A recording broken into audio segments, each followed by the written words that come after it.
मन्यसे यदि तच्छक्यं मया द्रष्टुमिति प्रभो योगेश्वर ततो मे त्वं दर्शयात्मानमव्ययम् मन्यसे यदि तच्छक्यं मया द्रष्टुमिति प्रभो योगेश्वर ततो मे त्वं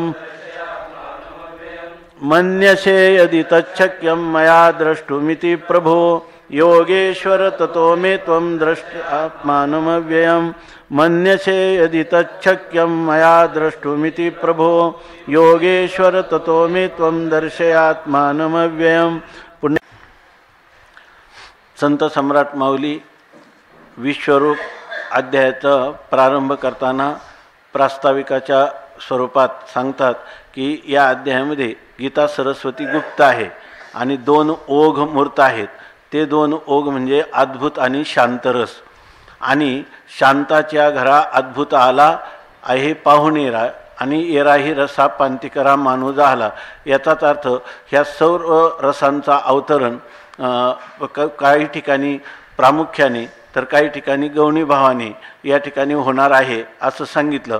शांताच्या घरा अद्भुत आला आहे पाहुणेरा असं म्हणतात, परंतु या अध्यायातला मुख्य रस जो आहे तो शांत आणि अद्भुत हे 2 रस आहेत असं सांगतात।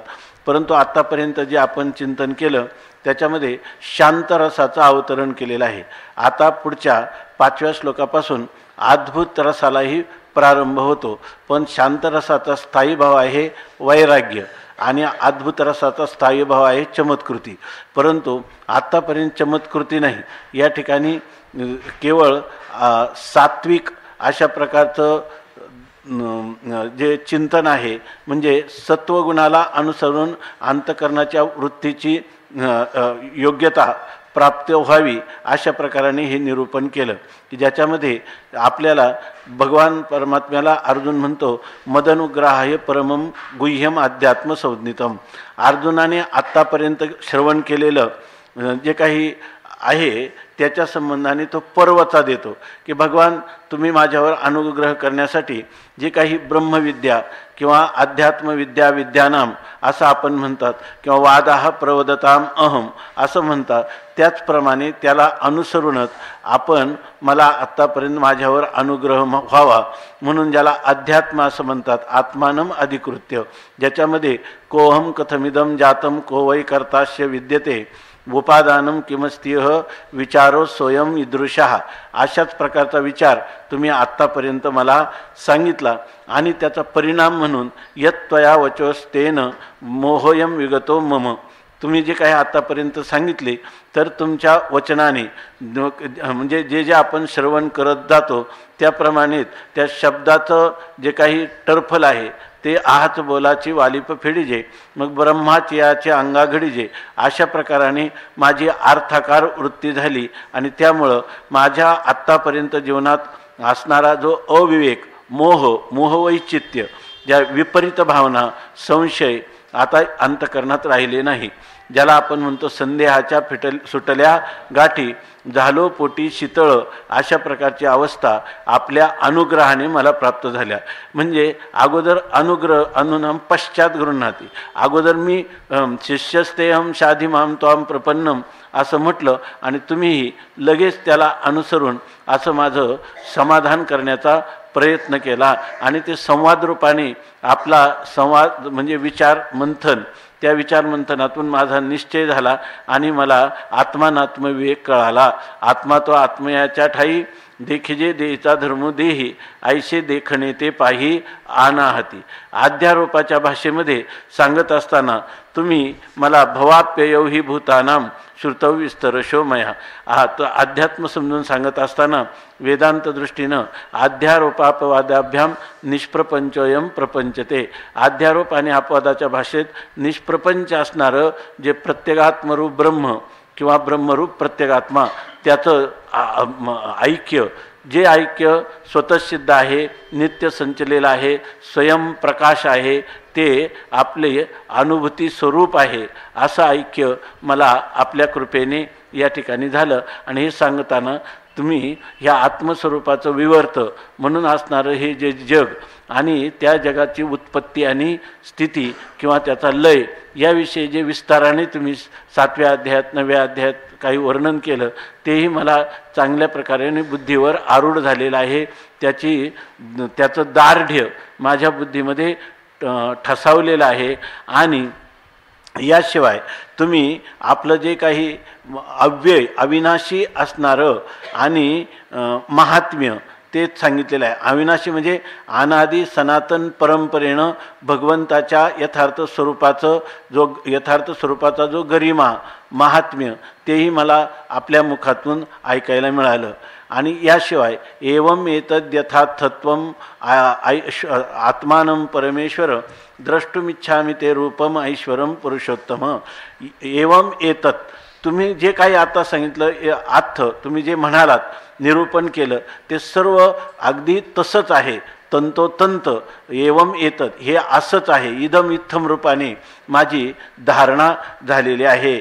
आता फक्त एकच आहे. अर्जुन म्हणतो की तुझं जे हे ऐश्वर्यशाली स्वरूप आहे ते स्वरूप मी पाहू इच्छितो. 10व्या अध्यायामध्ये भगवान परमात्म्याने सांगितलं की ह्या विभूती तुला मी एक साधारणपणे तुला याचा परिचय व्हावा एवढ्याचसाठी सांगितलं.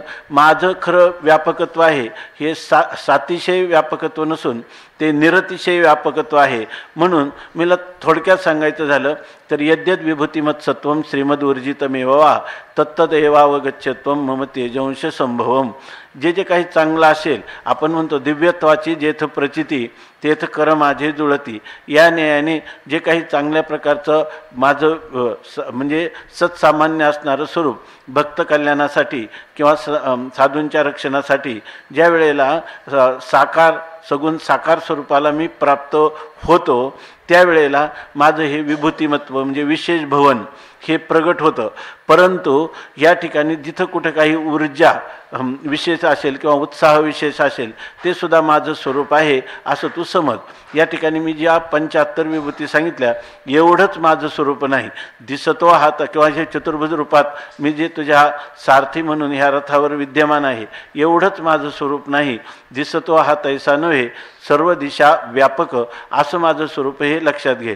आणि हे सर्व स्वरूपाचं कितीही वर्णन केलं तर आपली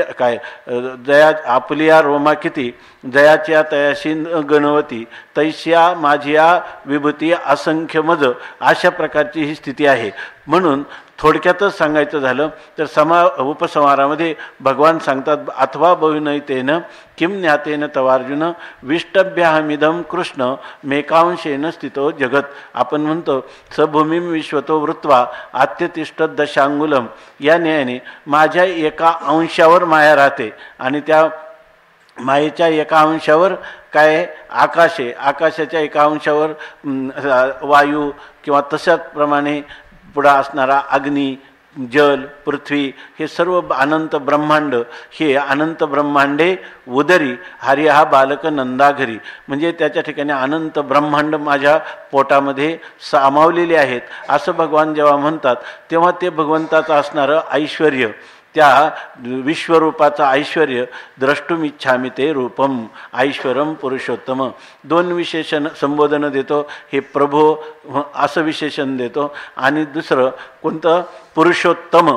तू सर्व उत्तम पुरुष असल्यामुळं तुझ्या ठिकाणी हे षड्गुण ऐश्वर्य संपन्नता असल्यामुळं जर आणि तू अकारण करुणा वरुणालय असल्यामुळं भक्त वत्सल असल्यामुळं जर माझी अशी इच्छा आहे की तुझ्या त्या विश्वरूपाचं दर्शन मला व्हावं अशा प्रकारची तू माझ्यावर कृपा किंवा अनुग्रह करावा आणि मला या ठिकाणी तुझ्या अनुकंपेने अन्वित करावा अशी माझी इच्छा आहे असे अर्जुन या ठिकाणी प्रगट करतो. द्रष्टुमिच्छामि ते रूपम ऐश्वरम पुरुषोत्तम.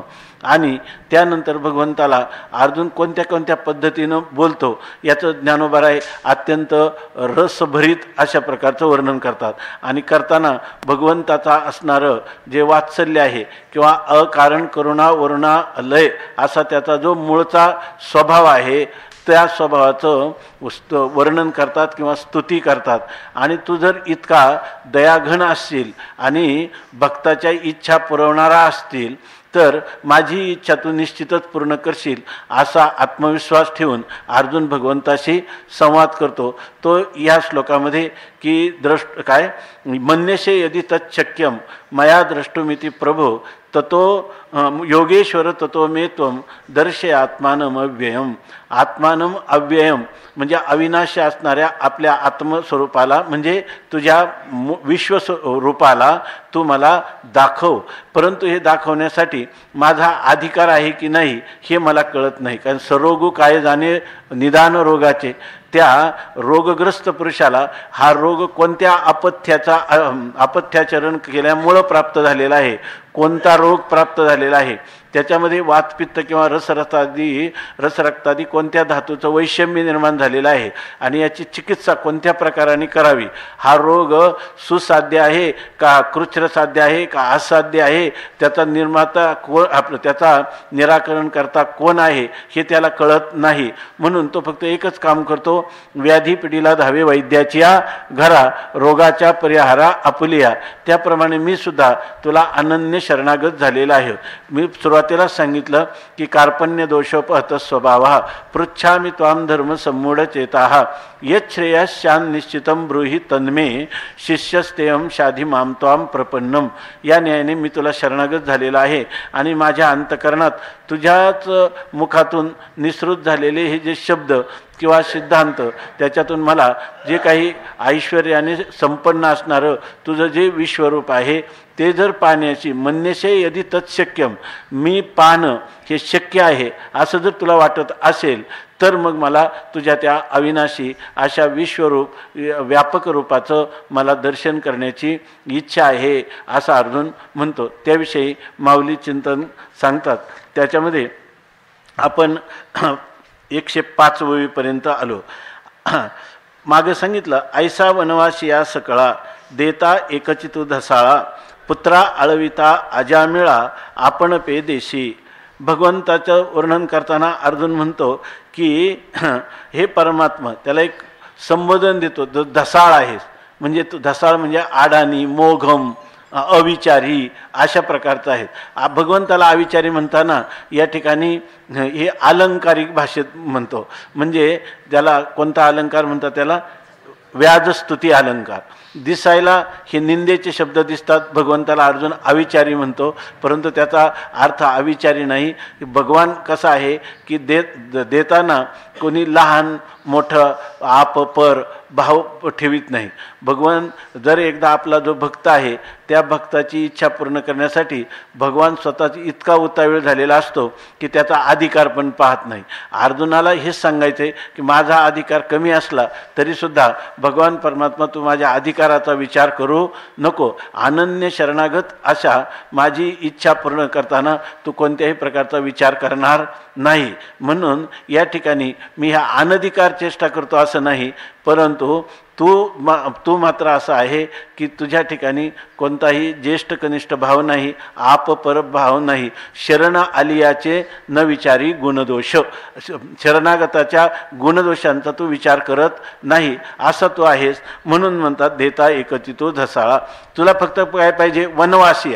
वनवासी याचा अर्थ दुःखाने आपत्तीनं ग्रस्त झालेला असा दुःखापन्न पीडित जीव जो आहे त्या जीवांना देता एकच, त्या सगळ्यांना एकच देणारा म्हणजे एकच सुख देणारा, हे सर्वांना आनंद देणारा असा तू आहेस. त्यांच्या इच्छापूर्ती करणारा असा तू आहेस. आणि त्याचं उदाहरण म्हणून पुत्रा आळविता अजामेळा आपण पेदिशी. आता तो अजामेळ कोणाला मागत होता, कोणाची काळजी करत होता, पुत्राचं नाव नारायण ठेवलं होतं. त्याला संपूर्ण जगताचं विश्रांतीस्थान असणारा, अधिष्ठान सगळ्या कारणांचं कारण असणारा, जगताचा उत्पत्ती स्थिती लय करता किंवा कर्तुम अकर्तुम अन्यथा कर्तुम शक्ती संपन्न असा असणारा भगवान त्याच्या अंतःकरणात त्या गावात कुठंच नव्हता. परंतु त्याला माझ्या नारायणाचं कसं होईल अशा प्रकारचं, त्या म्हणजे मुलाचं कसं होईल, वार्धक्यात झालेला मुलगा तेव्हा त्याचं पुढं कसं होईल एवढं तर अंतकाळी चिंतन करत होता. तरी तो आपण पे देशी, तो मात्र त्याला आपलं स्वरूपच दिलं आणि तू त्याच्या पुढं त्याला प्रगट झाला आणि त्याला आपल्या स्वरूपात मिळवून घेतलंस असा तो आहे. अजून उदाहरणं देतो अर्जुन.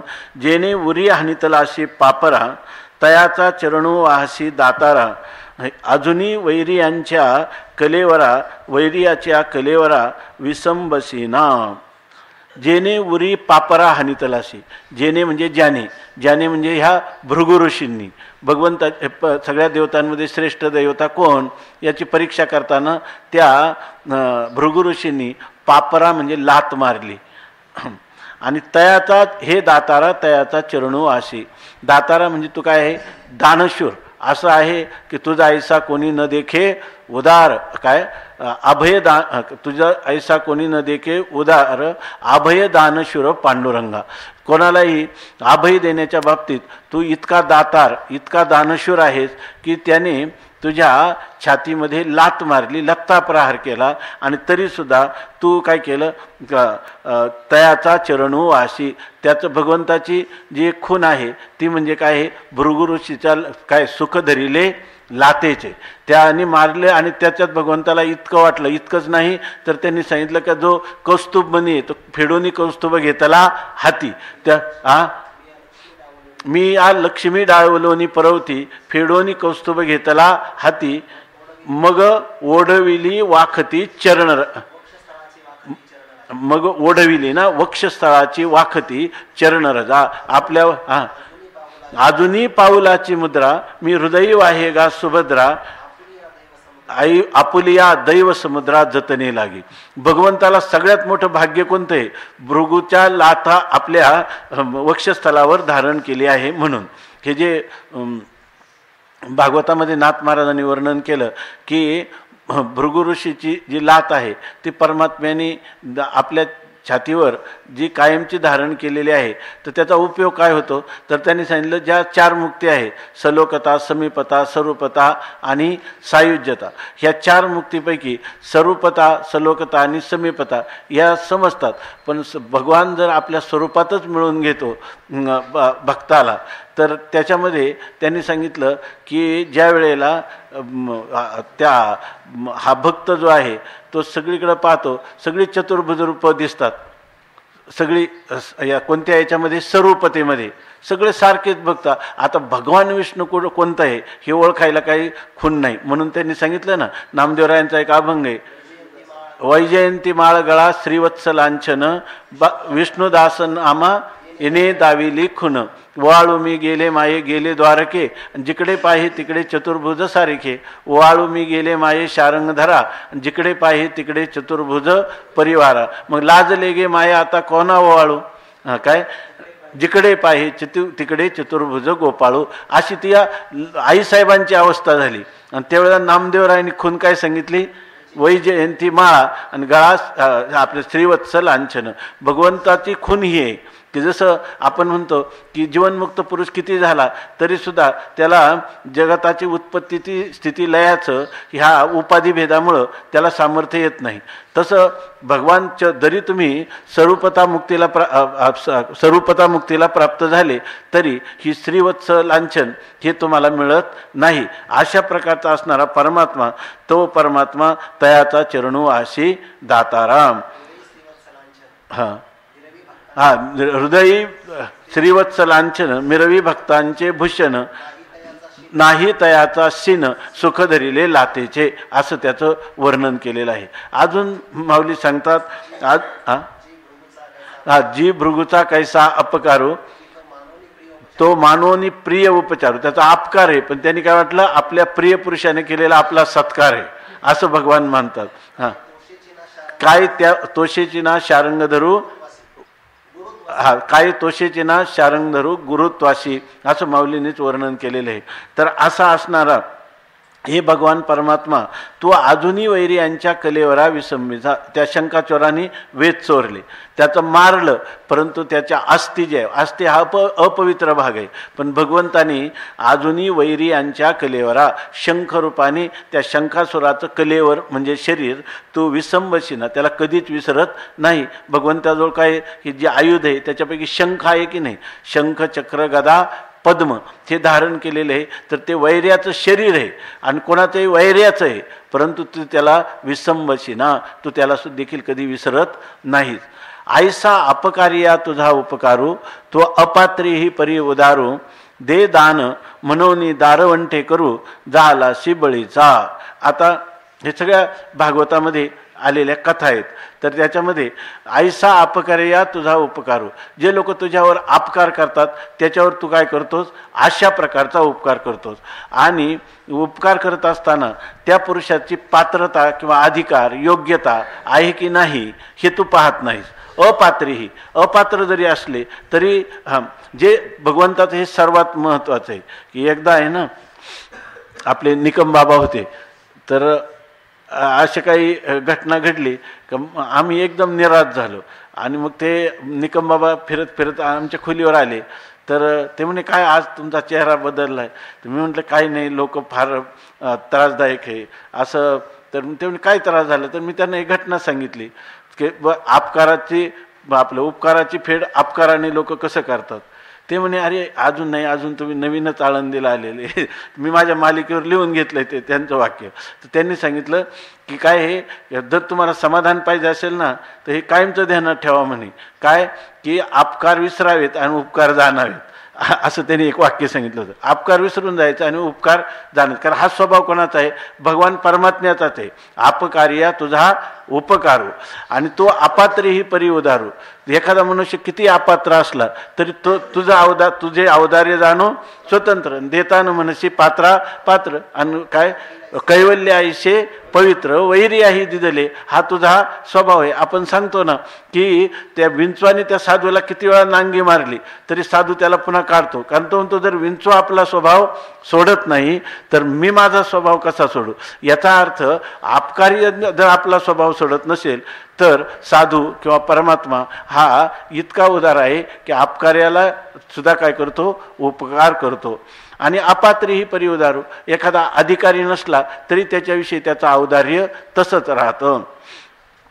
तुकाराम नामदेवराय काय म्हणतात, जर समजा आम्ही दिलं मग तू, ज्याला आदान प्रदान म्हणतात किंवा ज्याला उसनवारी असं म्हणतात, तर याच्यामध्ये औदार्याचं प्रागट्य नाही. देशी घेशी तेव्हा देशी आईसा असशी उदार. तर त्याला तुकाराम काय म्हणतात, दिल्यावरच घेतो, याला अशा प्रकारचा औदार्याला नामदेवरायांच्या दृष्टीनं काय म्हणतात, काय देवा धरुणी तुझे कृपणाचे द्वार. म्हणजे त्याला कृपण म्हणतात, कंजूस म्हणतात, ज्याच्यामध्ये काही विचार नाहीत. जो काही देतो आपल्याला त्याचा अधिकार काय आहे तो देतो, त्याच्या मोबदला म्हणून द्यायचं ही कोणतीच भावना नाही. अगदी भरभरून आपलं सर्वस्व त्याला देण्यासाठी तयार असणं, हे जे औदार्य आहे हे औदार्य भगवंता तुझं आहे. तो अपात्रीही परी उदारू दे दान म्हणून दारवंटे करू झालाशी बळीचा. जर तू एखाद्याकडे मागणी जरी केली ना ती मागणीसाठी नसते. त्याचं उदाहरण कोण आहे, बळी उदाहरण आहे. बळीला सांगितलं दान दे, दान दे म्हटलं आणि दान दे म्हटल्यावर तू दान घेणारा असला पाहिजे. वस्तुस्थितीनं पाहायला झालं तर त्रिपादभूमीची याचना केली आणि तो काय बळीयाचे द्वारी काय द्वारपाळ बळी द्वारी झाला. आणि तू काय झाला, त्याचा द्वारपाळ झाला. आणि मागितलंय काय त्याच्याकडं, दान. आणि पाताळामध्ये बळीच्या द्वाराचं रक्षण करणारा कोण आहे, भगवान श्रीकृष्ण परमात्मा, श्री विष्णू परमात्मा त्या ठिकाणी आहे. पण तू काय म्हणतो, दान दे म्हणतो. दान दे म्हटल्यावर तू काहीतरी त्याच्याकडून मागून घेताना आपल्यासाठी मागून घ्यायला पाहिजे ना. तू त्याचा काय झाला, उलट दास झाला, द्वारपाळ झाला. असं तुझा अवदार्य. असं अवदार्य कुठं आहे का. आणि हे खरं अवदार्य आहे का ज्याला दान दे म्हणतो पण बळीचा काय झाला, दारवंटे करू, त्याच्या उंबऱ्याचं दाराचं रक्षण करणारा द्वारपाळ, अशा प्रकारचा तो झाला. तू ते आराधीना ऐके होती पुंसा बोलावीत कौतुके ते वैकुंठी त्वा गणिके सुरवाडू केला. तिची आता गणिकेचं उदाहरण सांगतात माऊली. गणिकेचं उदाहरण सांगतात की जी गणिका कशी होती, तू ते आराधीना, तुझी आराधना करत नव्हती, तिला ह्या तुझ्या भगवत स्वरूपाचा काही संबंध नव्हता, आराधना. पण तुझं काहीतरी नाम संकीर्तन किंवा तुझं यशोगान, तुझं स्वरूपाचं वर्णन, तुझं सामर्थ्य, याविषयी काहीतरी तुझं षड्गुण ऐश्वर्य संपन्नत्व हे तरी तुझ्या कानावर होतं काय. तुझे आराधना आणि तू ते ऐके ना. तुझ्या कोणत्याच प्रकारचं तुझ्याविषयीचं महात्म्य तिनं ऐकलेलं सुद्धा नव्हतं, ऐकत नव्हती. तू ते आराधीना ऐके. मग काय करत होती ती? जेव्हा तिचा अंतकाळ जवळ आला ना, बरोबर ना, तेव्हा ती काय करते? होती पुंसा बोलावित कौतुके. पुंसा म्हणजे तुझा जो पाळलेला राघू किंवा पोपट होता तर त्याला जवळ ये अशा प्रकारे त्याला बोलावत होती. आणि ते काय म्हणते? राघवा राघवा असं म्हणते. राघव हे त्याचं नाव आहे परमात्म्याचं. कुठेतरी लिहिलंय की तिच्या जे नाव आहे ते इतका अर्थपूर्ण आहे. कारण भगवान राघव हे नाव असल्यामुळं तो रघुकुलोत्पन्न आहे, तो अकारण करुणा वरुणालय आहे, भक्तवत्सल आहे, अनंत गुणगण निधान आहे. आणि भक्तासाठी कधीही कोठे न दिसे पाहता उडी घाली अवचिता. आणि रघुकुल रीती सदाचल आहे, रघुकुलाची ही रीतच आहे. आणि त्यामुळं ती जरी कोणाला पोपटाला राघव म्हणत होती, पण राघव अखंडानंद स्वामींनी सांगितलं की कधी अंतकरणाची वृत्ती आपली एकाग्र झाली नाही तर लोक म्हणतात काय आहे, मनामध्ये विषय चिंतन चालू आहे आणि वाणीनं राम राम चालू आहे, त्याचा काय उपयोग? असं म्हणून आम्ही असं करत नाही, असं म्हणण्याने हानी आहे त्याच्यामध्ये. ते म्हणतात तुला काय करायचं त्याचं, तुला नाही, तू राम राम म्हणायचं तुला सांगितलंय ना, तू राम राम म्हण. पण राम नाम म्हणतं पण वृत्ती अर्थाकार होत नाही. तुझी अर्थाकार होऊ नये, हो का न हो, पण रामाला माहिती नाही माझं नाव आहे, ऐक ना, त्याची वृत्ती तुझ्या आकाराची होईल, भक्ताकार होईल. त्याची वृत्ती तुझं नामांत तू केलेलं चिंतन आहे ते वायाला जाणार नाही. म्हणून म्हणतात की हे जे राघवा ही जी हाक मारते त्यामुळं काय तू ते आराधीना ऐके. होती पुंसा बोलावित कौतुके. कौतुकाने हे राघू म्हणत होते. प्राणोत्क्रमण झालं. परंतु अशी जी गणिका आहे त्या रघुवंशातला जो परमात्मा आहे रघु वंशामध्ये असणारा, त्यांच्या कुळाची रीत आहे का कोणी आपल्याला हाक मारली की आपण तिथं जायचं. मग त्यामुळं परमात्मा त्या ठिकाणी ते वैकुंठी त्वा गणिके सुरवाडू केला. आणि ते गणिके अशी असणारी गणिके, पण त्वा तिचा सुरवाड, तिला आनंद किंवा सुख सौख्य कुठं प्रदान केलं? वैकुंठी. ज्या वैकुंठाचं सुख तू त्याला प्रदान केलंस असा तुझा स्वभाव आहे. माणसाने ज्ञानेश्वरीमधल्या बऱ्याच गोष्टी आहे, ह्या सगळ्या गोष्टी अलौकिक किंवा दिव्य आहेत, आध्यात्मिक आहेत. पण याच्यामध्ये व्यवहारशास्त्र जरी कोणी अनुसरलं तर याच्यात तुम्हाला व्यवहारशास्त्र मिळेल, नीतिशास्त्र मिळेल. साधे व्यवहारात जर एखाद्यापासून काही लाभ पाहिजे तर तो काय, आपण कालच पाहिलं, स्तुती कसमही न रोचते, स्तुती कोणाला आवडत नाही. अशा प्रकारची स्तुती केली तर त्याच्याविषयी त्या जो दान देणार आहे त्याचं हृदय आपोआपच कळवळून जाईल की नाही, त्याचा देईलच की नाही. म्हणजे स्तुती अशी जरी व्यवहारात सुद्धा साध्य करायचं असेल तर रागद्वेषाने साध्य होणार नाही. तो व्यवहार सुद्धा इतक्या प्रकारची मधुरवाणी जर असेल, ऐकी ना, तुका काय मधुरावाणी ओटी आणि तुका म्हणे वाव पोटी, अशा प्रकारचं जर असेल तर ही अध्यात्मातली मागणी करण्यासाठी अर्जुन अशा प्रकारचं भगवंताला बोलतो तर भगवान त्याला विश्वरूप दाखवतात, ऐकी नाही. म्हणून म्हणतात ते वैकुंठी त्वा गणिके सुरवाडू केला. त्या गणिकेचा तू वैकुंठाचं पद तिला देऊन या ठिकाणी सुरवाडू केला. तिच्या जीवनामध्ये आनंदाचा सुकाळ केला. तिला खरं सौख्य किंवा शाश्वत समाधान शांती तू तिला प्राप्त करून दिलीस. आईशी पाहुनी वायानी मिशे आपण पे देवो लागसी वाणी वसे तो का अनारिशे मज लागी करीशी. आता सांगतात आईशी वायानी मिशे पाहुणी. तुला काय पाहिजे? काहीतरी फक्त मिश म्हणजे निमित्त पाहिजे. ते निमित्त कसं फार सत्यच असलं पाहिजे, कळवळ्याने अंतःकरणापासूनच हाक दिली पाहिजे असं काही नाही. तुला फक्त काय त्याला कुठून ना कुठून साह्यासाठी जायचं असतं. आणि त्यामुळं कारण ही सगळी तुझी संतती आहे, ही सगळे तुझाच विस्तार आहे, हा सगळा तुझीच निर्मिती आहे. त्यामुळं तो कसा किती भावनेने एकाग्र होऊन अधिकार संपादन करून करतो हे तू पाहत नाहीस. तुला फक्त काय निमित्त लागतंच, काहीतरी निमित्त लागतंच. ते म्हणतात ना व्यतिशजती पदार्थांतरान कलू कोपी बाह्य हेतू. दोन माणसांचं प्रेम जुळतं तर त्यांचे दोन अंतःकरण एक होतात, तर त्याला कोणतं कारण आहे? त्याचं कारण ते कवी सांगतो कोपी बाह्य हेतू. कोणतं तरी एखादं बाह्य कारण असतं आणि ते दोन हृदय जोडले जातात. हे जर जीवांच्या बाबतीतला व्यवहार आहे तर परमात्मा हा सर्वज्ञ आणि त्या ठिकाणी दयाघन अशा परमात्म्याला तर काय निमित्त लागतं? काहीतरी बाह्य निमित्त लागतं. बाह्य निमित्त म्हणजे काय? तो ती गणिकात हे राघवा म्हणून पोपटाला बोलावं हे बाह्य निमित्त आहे. किंवा त्या ठिकाणी कोण तो अजामिळ जो आहे तो नारायण हे बाह्य निमित्त आहे. परंतु त्या ठिकाणी भगवंताला फक्त निमित्त पाहिजे. उलट काय आहे? वायाने मिशे पाहुनी, व्यर्थ पोकळ, ज्याच्यात काय राम नाही, राम नाही म्हणजे ज्याच्यात काही दम नाही, अशा प्रकारचं असणारं वायानी मिशे पाहुनी, वाणी वशे आपण पे देव लागशी. आणि तू काय करतो? वाणी वशे, स्वेच्छेने आपोआप सहजच. तू काय असं न करत काय राखून ठेवत नाही, आपण स्वतः त्याला दान होतो. आपण पे देव लागशी वाणी वशे म्हणजे कौतुक. परमात्म्याला काय आहे? सहजच हे करता येतं. वाणी सहजच ही गोष्ट करू दे. तुझा अवघे होऊ येते, परिमज वाटो नये चित्ते, उपासने परते नये काही आवडो. तुकोबाराय म्हणतात त्याप्रमाणे त्याला काय सगळं परमात्म्याला काय होता येत नाही, सर्व होता येतं. म्हणून परमात्म्याने कोणकोणते अवतार धारण केले नाही? आम्हासाठी अवतार आणि मत्स्य कुर्मादी सुकर, मोहे धाव घाली पाना आणि नाम घेता पंढरी राणा. पंढरी राणा कोणतंही नाव घेतलं आणि तेही तुम्ही एकाग्र चित्ताने केलं असलं पाहिजे असं सुद्धा काही नाही. कारण देवाचा हा स्वभाव आहे की वाणीवशे आपण पे देव, स्वतःहून आपणच त्याला देतो. म्हणजे आपलं स्वतःचंच दान त्याला देतो. दे दान म्हणून दारवंटे करू जाहलाशी बळीचा, असा ज्याचा एवढा करुणा वरुणालय अशा प्रकारचा परमात्मा आहे त्याला फक्त कोणतं तरी बाह्य निमित्त पाहिजे. म्हणून म्हणतात आयशी पाहुनी वायानी मिशे, आपण पे देव लागशी वाणीवशे. तो आपल्याला सहज देतो, स्वेच्छेने देतो. अशा प्रकारचा असणारा परमात्मा कौतुकाने सहज करू शकतो. एवढं सामर्थ्य किंवा असा तुझा स्वभाव आहे.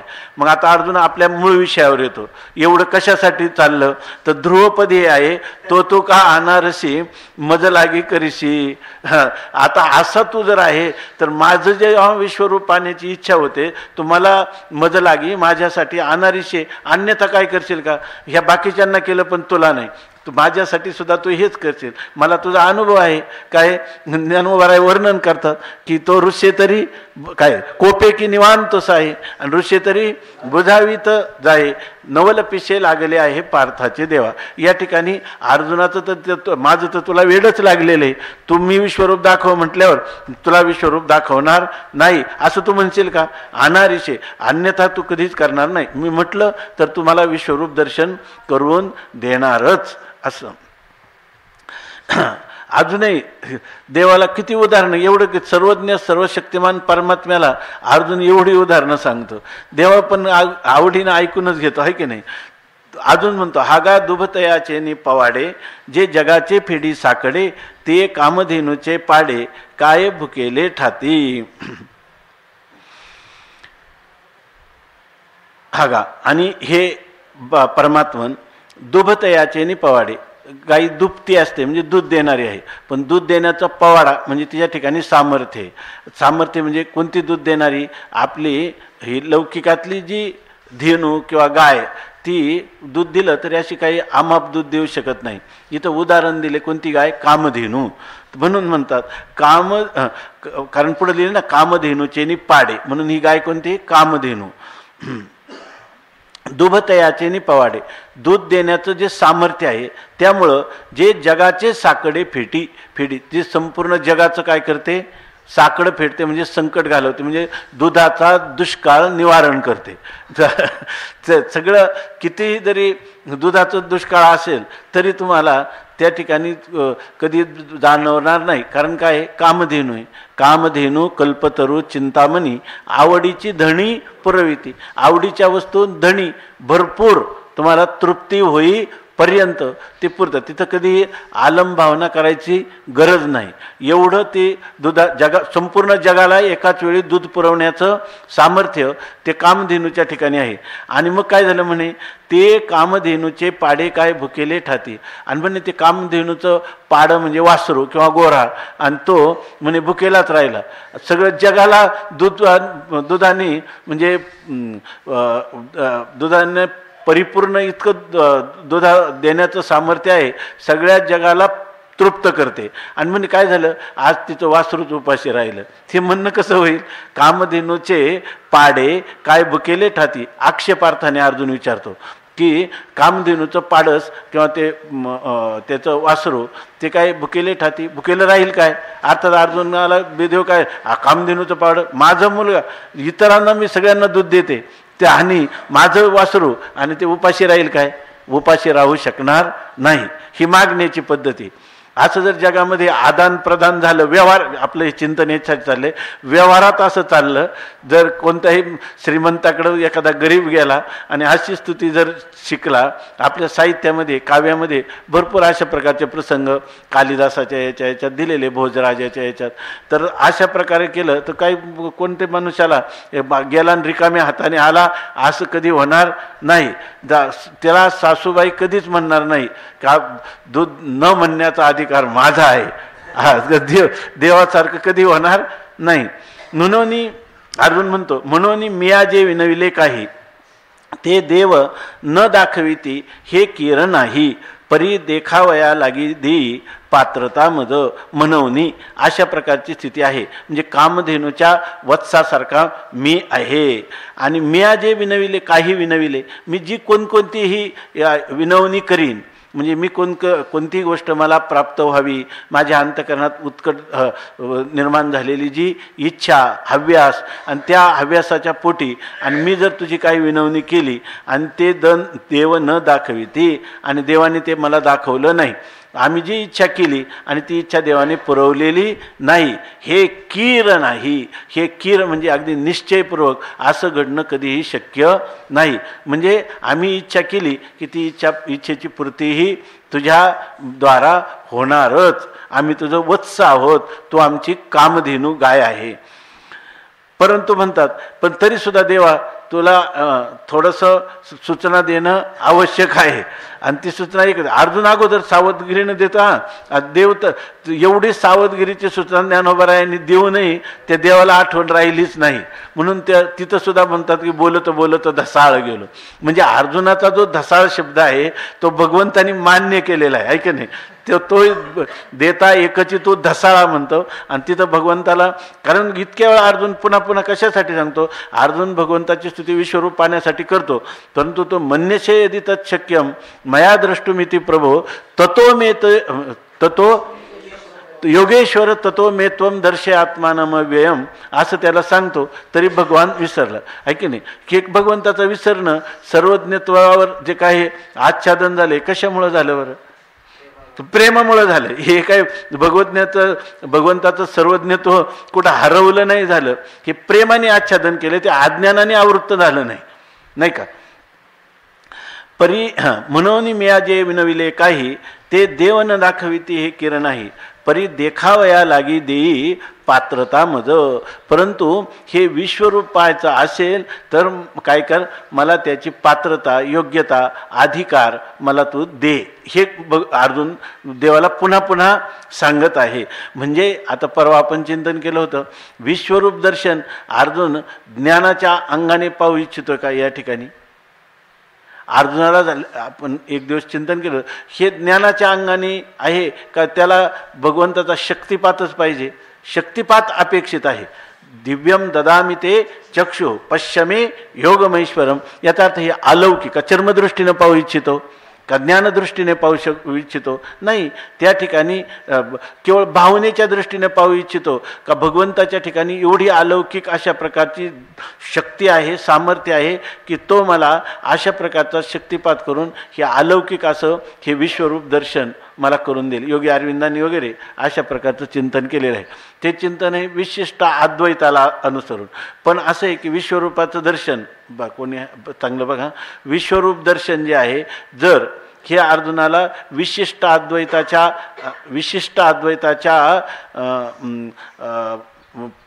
म्हणजे त्याला काय म्हणतो, विशिष्ट अद्वैताच्या पठडीतून या ठिकाणी अपेक्षित आहे असं म्हणलं तर वावगं नाही. निरुपाधिक स्वरूपात काय दिव्य दृष्टी देऊन त्याला पाहिजे, तो सर्वात्मक आहे की नाही. तिथं अर्जुनाला तर मला मदनुग्रहाय परमम गुह्यम अध्यात्म संज्ञितम यत्त्वयोक्तम वचस्तेन मोहोयम विगतो मम. या ठिकाणी अर्जुनाचा मोह नष्ट झाला असा तो प्रवचन देतो. संस्कृत टीकाकारांनी या ठिकाणी अर्जुनाला हे झालेलं परोक्ष ज्ञान आहे. अपरोक्ष ज्ञान होतं तेव्हा 18व्या अध्यायात तो खरा तृप्तीचा ढेकर देतो का नष्टो महास्मृतीर लब्धा असं वर्णन केलेलं आहे.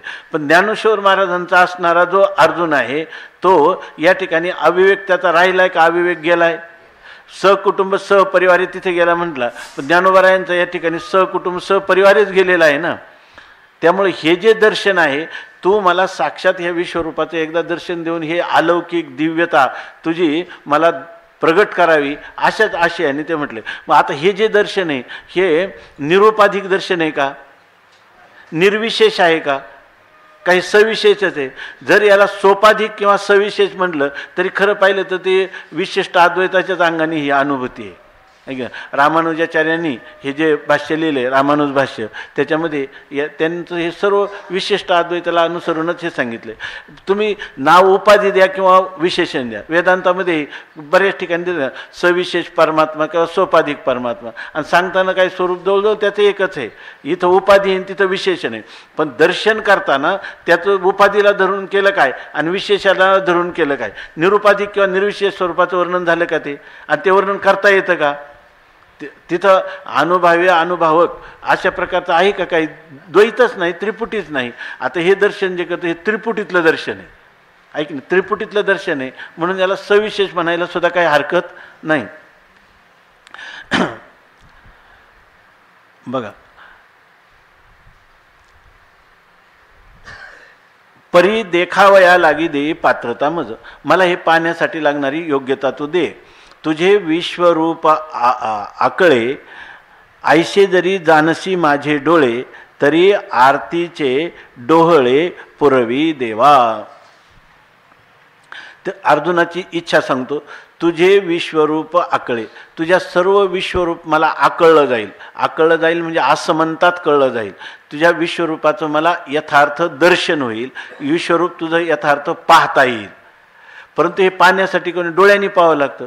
परंतु ऐसे माझे डोळे, अशा प्रकारचे अधिकार प्राप्त झालेले जर माझे डोळे आहेत, असं जर तू जरी जानसी, असं जर तुला जर तू जाणत असशील की अर्जुनाचे डोळे विश्वरूप पाहण्याच्या विश्वरूप दर्शनाच्या योग्य आहेत, असं जर तू जाणत असशील तर मग आता काय, आरतीचे डोळे पुरवी देवा. माझी अगोदरच आरती आहे. आरती म्हणजे उत्कट अभिलाषा आहे का विश्वरूपाचं दर्शन मला कधी होईल. आणि मग जर मला इच्छा झाली तर त्या इच्छेचे काय करा, ते राम जन्माच्या अभंगामध्ये आहे की ज्या वेळेला त्या 3 राण्या गरोदर राहिल्या तेव्हा त्यांचे डोळे पूर्ण करा असं दशरथाला सांगण्यात आलं. धर्मशास्त्र ऐसे डोळे पुसावे आणि त्यांचे पुरवावे मनोरथ. त्याचप्रमाणे देवा मला आता हे डोळे झाले, डोळे कोणते, उत्कट अभिलाषाचे डोळे झाले, पण हे डोळे मी नाही पूर्ण करू शकत, या ठिकाणी तू पूर्ण कर. आणि म्हणून म्हणतो की देवा पुरवी, आरतीचे डोळे पुरवी. मला जी उत्कट इच्छा निर्माण झालेली आहे तर त्या इच्छा किंवा एक हाव निर्माण झालेली आहे तर ती पूर्ण करणं हे कोणाचं कार्य आहे, तुझं कार्य आहे. म्हणून देवा तू पुरवी, तू हे मला पुरव, म्हणजे मला विश्वरूप दर्शन करून दे. आईशी ठाये ठावो विनंती, जव करू सरला सुभद्रापती, तव तया षड्गुण चक्रवर्ती सहावेची नाव. इथं एक पाठभेद आहे, आरतीचे डोहळे पुरवी देवा असा एक पाठ आहे. दुसरा पाठभेद आहे आरतीचे सोहळे पुरवी देवा. दोन्ही पाठ चांगले आहेत. म्हणजे त्या माझी जी इच्छा आहे त्या इच्छेप्रमाणे ती पूर्ण करून त्याचा सोहळा तू संपन्न कर असं पण म्हणता येईल. आता दुसरा एक पाठभेद आहे की आईशी ठाये ठावो विनंती, ठाये ठावो असा एक पाठ आहे आणि ठाया ठाय असा एक पाठ आहे. दोन्ही पाठ चांगले आहेत. तर आईशी ठाये ठावो विनंती, इथं ठाये ठावो या शब्दाचा अर्थ असा दिला आहे की ठाये ठावो म्हणजे अगदी ते अगदी ठाये ठाय आहे, म्हणजे त्या ठिकाणी ते अत्यंत योग्य आहे, म्हणजे यथायोग्य आहे, बरोबर आहे. म्हणून म्हणतात अर्जुनाने जी विनंती केली ती दुसरीकडे कुठं केली नाही, ठाये ठाव जिथं करायला पाहिजे होती तिथंच केली. अर्जुन दुसरं कोणाला विचारायला गेला नाही.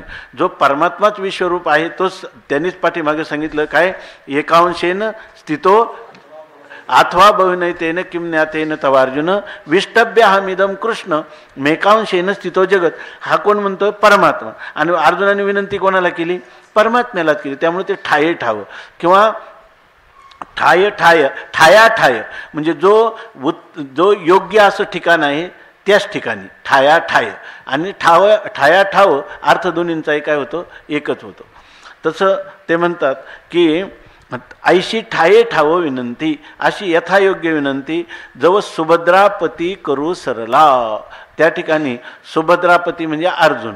म्हणजे याच्यातून काल मी कुठेतरी वाचलं की हे विशेषणसुद्धा सुभद्रापती असं दिलं, कारण नातच असं आहे. ऐकी नाही काय म्हणतात परमात्मा, तू चोरून नेली संन्यासित्वा होनी जनी आणि चोरून नेली माझी भगिनी सर्व विपल्कनुपजे मनी मृत्यू दोन्ही स्वरूप एक. असं इतकं त्यांचं ऐक्य आहे. म्हणून या ठिकाणी हे आता लवकर पूर्तता करायची असेल आपल्या धोरणाची तर सुभद्रापती म्हणणं चांगलं आहे. म्हणून म्हणतात जवळ करू सरला सुभद्रापती. अर्जुन अशा प्रकारची विनंती त्यांना करू सरला म्हणजे करून राहिला, म्हणजे अशा प्रकारची विनंती केल्याबरोबर पण ही विनंती अर्जुनाने करावं हे षड्गुण चक्रवर्ती सहावीच आहे ना. हे षड्गुण आमचा चक्रवर्ती म्हणजे सार्वभौम राजा, म्हणजे एकतर यश श्री अवदार्य ज्ञान वैराग्य ऐश्वर्य हे 6 गुण भगवंताजवळ नाही, 6 गुणांचा तो काय आहे? चक्रवर्ती सम्राट आहे. म्हणजे अर्जुनाने विनंती करावी आणि आता भगवंताजवळ काही कमी असेल का? त्याच्याजवळ काही कमी नाही, तो षड्गुण चक्रवर्ती आहे. आणि मग एवढं असू नये आणि आपली बहीण याला दिलेली आहे आणि हा आपला परम भक्त आहे, शरणागत शिष्य आहे, असं असताना पण आपल्याजवळ त्याची पूर्तता करायला आपण काय अडचणीत आहे का? काहीच नाही. त्यामुळं भगवंताला सहावेचे ना, ते सहनच होईना. म्हणजे अर्जुन जेवढा विश्वरूपासाठी उतावीळ झाला होता त्याच्यापेक्षा त्याची इच्छेचे डोळे पुरवण्यासाठी भगवान अधिक उतावीळ झालेले. पुढचं वर्णनही तसंच आहे. तो कृपा षड्गुण चक्रवर्ती सहावेचे ना, त्याला ते सहन होईना. तो कृपा पियुष सजळू आणि येरू जवळा आला वर्षा काळू नाना श्रीकृष्ण कोकिळू अर्जुन वसंतू. आणि म्हणतात भगवान कसा आहे? कृपा पियुष सजळू. सजळू म्हणजे जळासहित असणारा मेघ, परंतु तो कसा? कृपा पियुष. कृपा रूपी पियुष म्हणजे कृपामृताने भरलेला परिपूर्ण भरलेला मेघ असं त्या परमात्म्याचं वर्णन करतात. आणि कृपेनं भरलेला मेघ म्हणजे पूर्णपणे पाण्याने भरलेला मेघ जसा खाली रिचवला जातो तसा हा परमात्मा आहे. त्यांना कुपुरक्षणे म्हणजे आपल्या भक्ताचं संरक्षण करणं हे त्याचं काही ब्रीद आहे. आणि त्या कृपारूपी अमृताने भरलेला तो जो मेघ आहे तो मेघ म्हणजे भगवान श्रीकृष्ण परमात्मा. आणि येरू जवळ आला वर्षा काळू आणि त्याच्यात काय झाले? पुन्हा पावसाळ्याचे दिवस आले ना, वर्षा काळू किंवा वर्षा ऋतू आलेला आहे. म्हणजे वर्षा ऋतू आलेला आहे आणि ढगही भरून आलेले आहेत, तर तिथं सहजच काय होणार? वर्षाव होणार.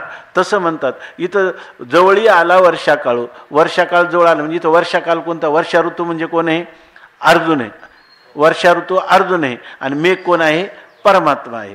आता वर्षा ऋतू म्हणजे पावसाचे दिवस आहे, मेघ आलेले अर्थात पाऊस पडायला काहीच हरकत नाही. नाना श्रीकृष्ण कोकिळू अर्जुन वसंतू. दुसरं माऊली सांगतात नाना म्हणजे अथवा किंवा नाना म्हणजे एवढंच नाही तर.